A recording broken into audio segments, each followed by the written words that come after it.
Peygamberimiz aleyhissalatu vesselam'ın künnünetçiliği koltuğuna saklap kâdı kızdırıyan yaşacık oğlan Peygamberimizin hadımı deyip yakası belli sahabayt diye köplerce men Peygamberimizden işterdim dua edeni Rabbena atina okuyordu diye.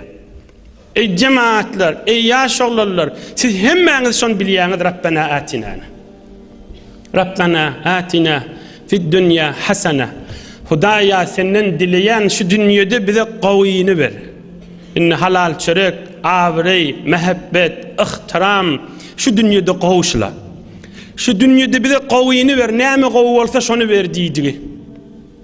Ahir demde iman o da şunun içinde var. Ve fil ahiret hasene. Kıyamette de kaviyini ver. O kıyamette ursva olmayın. Sırat köprüden aman geçin. Şi Rabbena atina fid dünya hasene ve fil ahiret hasene deva. Ve qina azaben nar. Hudaya azab cehennemden bizi sakla deyip dilemekte. Hacıda Mekke-i Mükerreme'de Kabe'nin taşında dua edilen zat Rabbena atinadır. Fid dünya hasene ve fil ahireti hasene ve qina azaben nar. Peygamberimizin köplerçe dua etmişti. Emma Nebi Ekrem aleyhissalatu vesselam kulu diptir. Bize evre diptir. İnne yanka Peygamberimizin özünün etdiyen duası. Özünün de etdiyen duası bize terbiyet. Emma bir derman sözünü kulu diptir.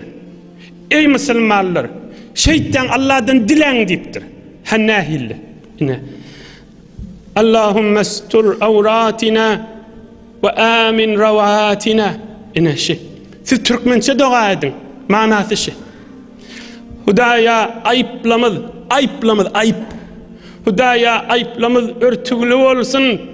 Korkyan yerlerimiz emni aman olsun. İnne dua. Şunu aydın deyiptir. Şunu Allah'tan dilen ümmetim deyiptir. Müslümanla deyiptir. Hudaya ayıplamız örtüklü olsun. Ayıp emmemiz ayıplı. Kim ayıpsız peygamberlerden sonra? Hudaya ayıplamız örtüklü olsun. Niyetini al ya dilini al. Dünyamız ahiretimizde. İneveden Hudaya ayıplamız örtüklü olsun. Korkyan yerlerimiz dünyada ahirette emni aman olsun. Korkyan yerimiz amallık olsun, emniyet olsun. Yine Peygamberimizin ögreden duası. Kulu deyiptir. O Müslümanlar aydın şun dilen Hudaydan deyiptir. Dilemek Allah'dan Hudayın bir kavveriyen zadi. Bunu men özüm köplep durmayın. Bunu Peygamberimizin sözlerinden, derman sözlerinden aça hizmetine yetirelim. O zaman kan aydırdık toylarda ya bir mübarek minberde de ayttık. Arafat meydanına hacıda şun kenarında bir Hudayın dostlarının biri, evliyalın biri şeytanı örttür, biri ikiplenip yatıyor, biri dövülüptür, omurluptur. Ey bedbaht, ey Allah'ın laneti düşün, ey Allah kovan şeytan ne mullu sana deyiptir, yank evliya. Ola şu Müslümanlar görüyen Hudaya iman minin dünyadan öteyinleyip Hudaydan dileye men bilimde uya deyiptir. Hudaya imanla men ayırma diye bilimde uya deyiptir. Kan dua etmek yaş oğlanlar, cavan dostlar, ey cavan dostlar, ey Müslüman cavanlar, dinleyin. Bir tofar Hudayın dostları Hudaya yalvararlarına ne mi diyenmişti? Kamana Hudaya yağın yaksın diyecek bolarlarına. Hudaya Behaim Ruttaba düzde otlayan malgaran hürmetine diyenmiştikler. Yine diyenmiştikler Sibyanun Rudda imtirun çağılan hürmetine diyenmiştikler. Ve şebabun rukka imanlarının mekem gayratlı cevallan hatirasını diyenmiştikler. Mana abi başta gurruna itip vermeliler vesselam deyip düşamal. Kaytayı deyin Allah'dan yağın dilerlerine şeyle dua et diyenmiştikler. Hudaya bir de günahkar imtirun çağılan hatirasının hürmetine otlap birin malgaran hürmetine ve şubbanun rukkan imanlarını mekem cevallın hürmetine deyip dileyenmiştikle şeydi. Dua etmeyen nem deyip din bernamadan, asıl zindigin bernamasını Hudaydan yalvarmak bolmalı. Hudaýdan kän dilen, kän doga edin. İşläp bilen ýeriňizde, kargaňyzda, karhanaňyzda, öýüňizde, namazhanaňyzda, idaraňyzda, işleýän ýeriňde, her ýerde bolsun. Öz otoçugyňda. Hudaýjan, aýplamyz örtügli bolsun, gorkýan ýerimiz aman bolsun.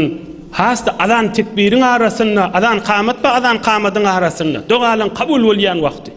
An Ali'l Murtaza radiyallahu ta'ala anh. Hazreti Ali radiyallahu anh aýdýar, Peýgamberimizden eşitdim bir sözüni. "Ed-du'a salahul mu'min ve imadu'd-din ve nurus semawati vel ard." Hadisun sahih. Hazreti Ali aýdýar, Peýgamberimizden eşitdim diýär. Dua etmek, yalvarmak, Hudaýdan dilemek musulmanyň gylyjydyr, yaragydyr diýipdir. Yani näme? Yani ise de açık gelir. Yani ka wagt musulmanyň üstüne asmandan bir bela gelýär, bir afet gelýär. Şu afet bilen öwünü durup jeň etjek bolsa, şu afetiň öwünü durup yakalaşjak bolsa, şu afeti öwünü üstüne düşürmejek bolsa, zan Hudaý Rabbim Allah diýip yalvarsyn diýipdir. Şu gelýän afet bilen yakalaşýar diýipdir. Musulmanyň yaragy doga etmegi diýipdir. Her yerden her näme bolsun. Min bu kadar doga etip ben onu näme dogam kabul bolanak. Bu ürünler işte aça geler inşallah. Doga musulmanyň yaragydyr diýipdir. Ve imadu'd-din, diniň sütünleriniň miri diýipdir. Mudam ahullardan eşitýänler din sütünüň miri namaz diýip. Din sütünleriniň miri duada. Allah'dan yalvarmak, dilemekde. Arapça cemaatler, yaş oğlanlar, Arapça namazın adı näme? Salat. Salatın manası näme? Duada. Salat diýdiginiň manasy doga diýdi. Salat namaz diýdi. Salat diýdi doga diýdi. Namaz diýdiginiň manasy doga etmek diýdi. Asl manasy. Ýeri ýeriň göň nurdur diýipdir. Ve nurus semawati vel ard. Sen doga etmeýäňmi? Hudaýjan şafa ber. Hudaýjan şu bennek tawfik hidayet ber. Hudaýa mehabbetin şoň kalbyna goý, ýadesine, enesine, onun mäşil ber, ogul gyzyna doga etipdi. Hudaýa şu dur namazly bolsun. Hudaýa şu bir gün dehlet kılsın. Hudaýa şu bir gün gowlara girsin. Hudaýa bir gün şu mesçitde barýarlygyny göreýin. Hudaýa şu bir ölmäken mescitden gelýärligini göreýin. Doga edipdiň, şu dogaň sen ýeriňde nurletýär, göňde nurletýär. Sen adyňa bir nur bada. Ferişteliň gözüne ýalfylatdy. Cemaat şu söz Nebi Ekrem Aleyhisselam'ın sözüdür. Şu söz Nebi Ekrem Aleyhisselam'ın sözüdür. Yerin göğün nur daşı. Kadim Türkmen yaşlıları hemmemiz bilýändir. Yüzülerinin nur känni. Şolun yüzülerinin nurunun känliginin ulu dilili şola kän doga ederdi. Şola Allah'dan kän yalvarardylar. Dilillerinin bir şodu. Bir yerden bir narahatçılık bir zat eşitseli, şoňa narahat bolup doga ederdiler. Wah, Huda kuwat bersin. Hoşluk eşitseli de begenip ýene doga ederdiler. Ýaş oglanlar, jawan dostlar, ýaşul bolup barýarlar. Siz de şol adamlardan bolýan. Biz de hemmemiz şolardan boljak bolýly. İl günümüziň içinde göreňde, şol adam göreňde Hudaý ýady düşýän adamlar köfelsinmi? Şol adamlar göreňde musulmançylygy görsün. Şol adamlaryň ýüzünden nuri ilahi dökülsün. Şoň bir manasynyň bir adamy nurani, ýokumly etýän, jezzab etýän, bagşlaň ýigrinçilikden çykarýan zadyň biri Allah'a kän ýalvarmak, Hudaýdan kän dilemekde. Adamy nurani etýär. Hudaý Taala'dan ýalvarmak adamy nurani etýär. Hudaýdan dilemek adamy nurani etýär.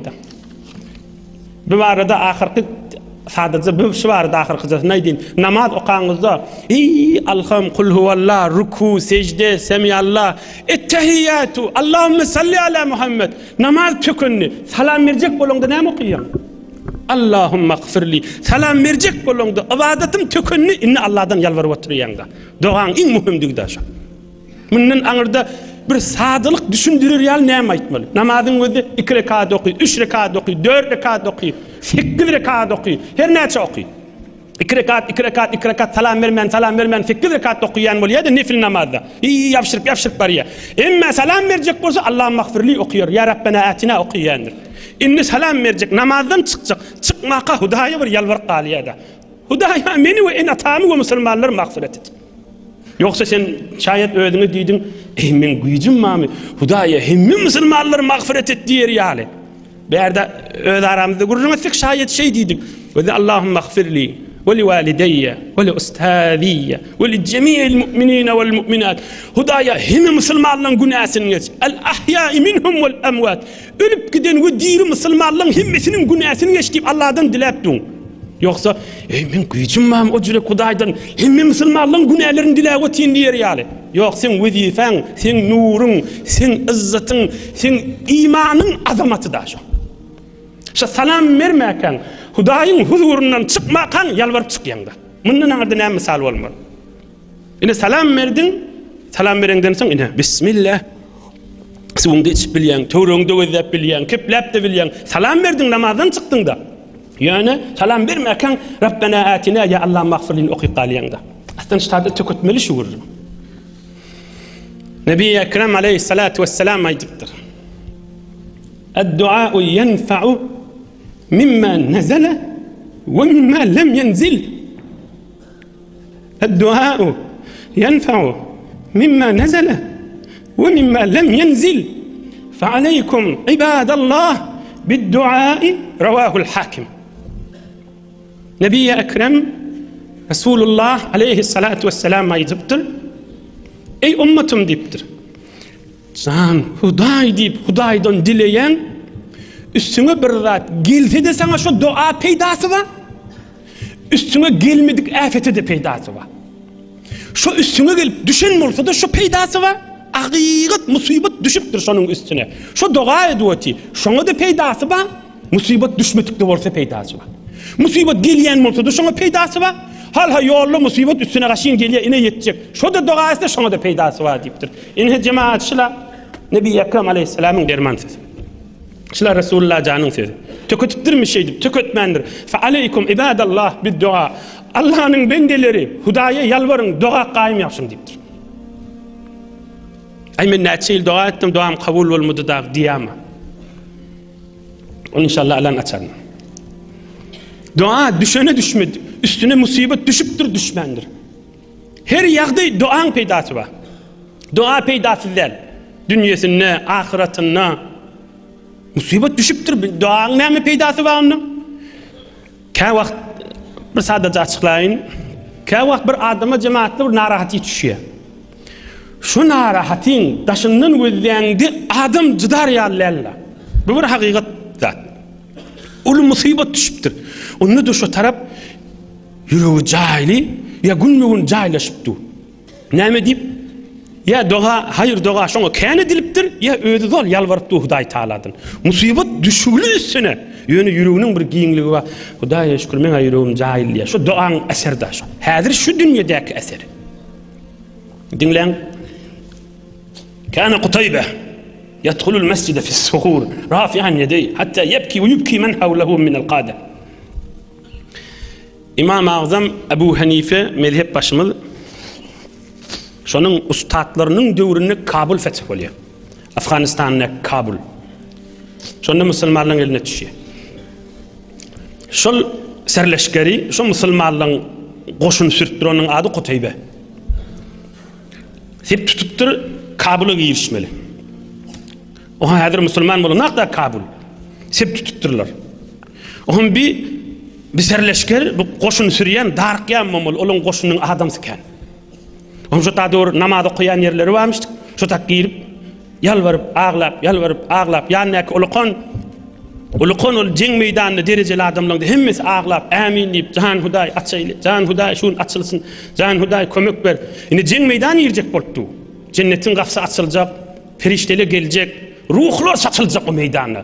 Canlar beriljek, ganlar döküljek. Musulmandan kafirden. Ul jeň bir gapdyl, din bir gapdyl kafirlik. Tüs jeň meýdany, tüs tawaş meýdany. Oňa birden ýadyna düşüpdir ýanky indi goşun sürüp bereniň. Cemaat näme diýen bolsa gowy. Ýuwaş açykdan näçe nefer üýşüripdir. Eynel abid Muhammed ibn Vasi'a. Allah'ın dostu Muhammed ibn Vasi'a yerde. İltemisuhu li oğrinçadan bardan şon tafın şu nimet diye gözden diptir. Muhammed ibn Vasi'a geçen hafta geçenler Mekke'den te Basra gelýänçe giyce diýen üstünde namaz okuyup gelýän adam ha. O şoň ýüzüni görüňde Huda ýadyna düşýän adam geçen hafta görürüm geçenler. Şol adam şu Muhammed ibn Vasi'a. Bir de şu koşunun içinde bağmışdyk. Aham yan koşunun başı musulmanları sürüp duran, yani eknäçini feray dipdir. Barın dipdir Muhammed ibn Vasi'a tafın nämet diýär dipdir. Oğrinçä gözden dipdir. Barıptırlar Muhammed ibn Vasi'a yerde tafıptırlar hal hadu. Naydası varmıştık. Naydasını yere çümdürüp dua edip ağlap durmuştuk.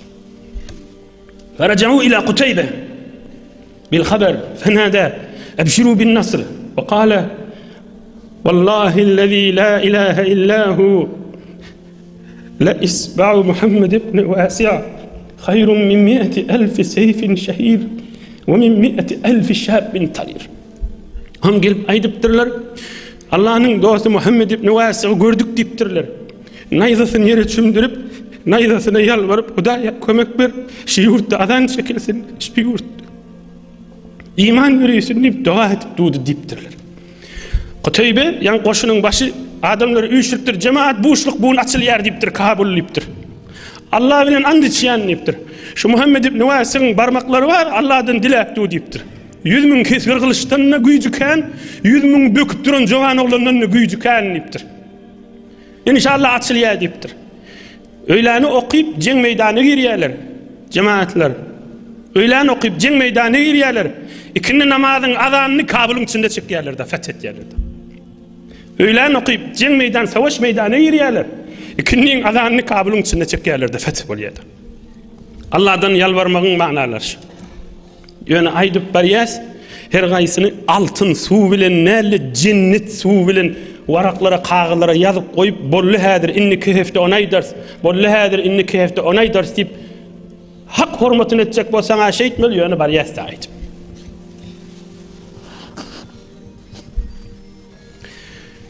Yaş oğlanlar şik ilm şaýtjakladım awjetden düşündüm. Allah Teala hemmemizi içerlemiz bilen, oslamız bilen, dünyadan geçerlemiz bilen özünün qaharından, cehennemden saklasın. Amin. Cehennem mahşer meydanına, cehennemin üstünden hemen bir varıp kulak asla, cehennemden bir ses çıkıyor diye. Cehennemin içindeki adamla bir ses çıkıyor da. Ne ses çıksa? Cehennemi adamla hemmesinin sesi goyunu çıkıyor da, hemmesinin sesi şu diye de. Rabbena, fakat Rabbena çıkıyor.